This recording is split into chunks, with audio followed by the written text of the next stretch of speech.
Welcome to SDH's coverage of everything going on in USL League Two. We'll let you know who's made it to the postseason as we head toward the last weekends of the regular season. Folks are already in. One of them is going to be one of the teams that we're focusing on here in the South Central Division. We'll let you know what's happened in the last week. We'll let you know what's heading into the final weekend of the season, where things stand, who is in, who can be chasing, what positions are going to be looking like.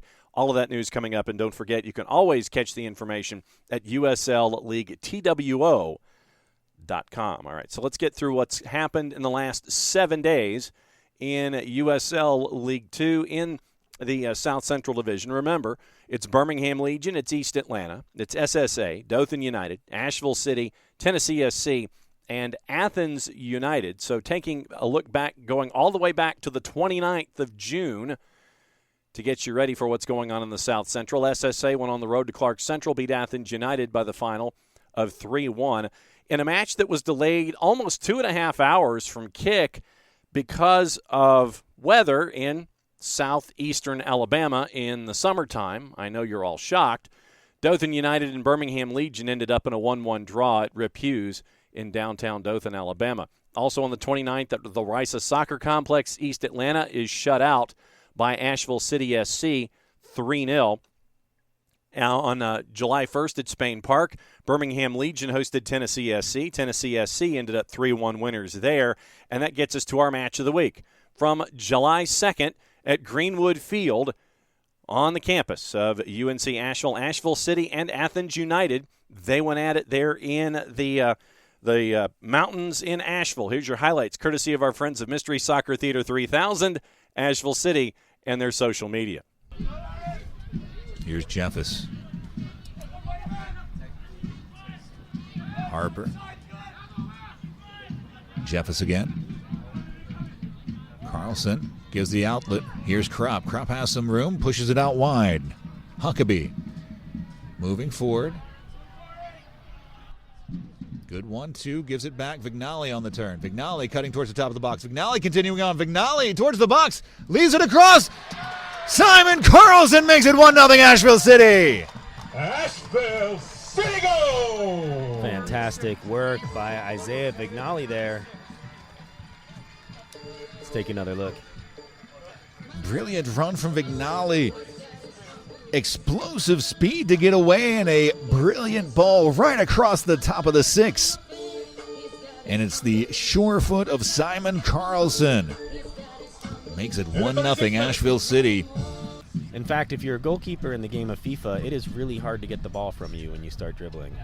For some reason, in FIFA, the goalkeepers just dribble amazing. It is crazy. I made my cousin cry so many times. Oh, Vignali.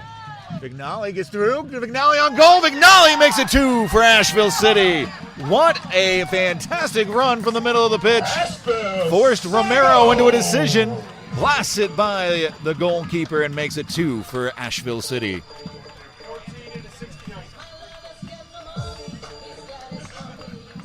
And again, a little individual mistake on the side of Athens FC.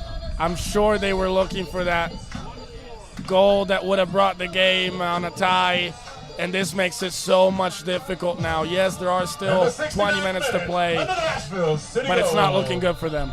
In team in Serie A. Oh, cool. Because of COVID, they could never really finish the thing.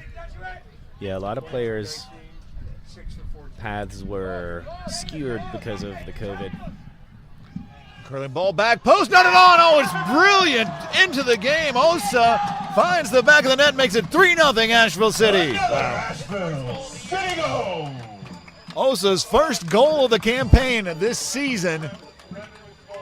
Fantastic ball in. We'll take another look at that right here. Who was the service there? It's hard for me to see on this small screen. But a perfect ball in, and Osa first to it. Beautiful stuff. Putting it on. The South Slope Blues certainly in appreciation. All the substitutions for the night are done. Asheville City only with Calvert left on the bench, the backup goalkeeper. Trying to find Vignali down the side, headed down well. Navarro continuing on, able to hold his balance. Navarro touches it centrally. tries to take a shot. Oh. And a barge in That's from a behind. penalty. The whistle blows, and it looks like a penalty given to Asheville City. To add insult to injury here. Are they going to say it's just outside the box? I think it's just outside the box, and I understand that from how the referee moved his arm. Oh, no, now he's pointing at the – yeah, it's a penalty. So now I did not capture the replay of that one because I thought It'll be from it the was a done spot. deal, but You wonder who takes that. It's got to be Carlson. Has got to be in on it. Do you give it to Lewis Johnson, who made that fantastic run, drew the contact? It looks like Carlson's going to set it up. And look at that photographer running to capture that video of the penalty. What a great run. Impressive. The first matchup between these two teams was 4-0 to Asheville City. Asheville City leads 3-0. Whistle blows. Carlson's run up. Blasts it and finds the net. Carlson makes it 4-0 Asheville City. His brace securing Asheville's top spot in the South Central Division. So the big win for Asheville City. They clinched the division. They had the big celebrations. You can go to their Facebook page and see what it was like to win the cup, as Asheville City is in the barn with a title with a match to spare. One other match on the main field at Marathon, SSA and East Atlanta had a 2-2 draw back in the midweek. So that sets up the rest of the schedule, and it is on the weekend. It is on the 6th of July, and that sets it up for Saturday at Rip Hughes. It's the home finale for Athens United as they host Athens United. Also at Risa, it is East Atlanta at 7:30 Eastern Time, hosting SSA. At Nolensville Stadium, Tennessee SC hosting Asheville City. It'd be interesting to see how Asheville City lines up in this one and how much they rotate. The last game in the regular season is Tuesday at the main field at Marathon as SSA is hosting Tennessee SC in between now and the 9th of July. So the standings in the South Central as we go here, seeing how things are all laid out. And like we said, Asheville City has clinched with matches to spare.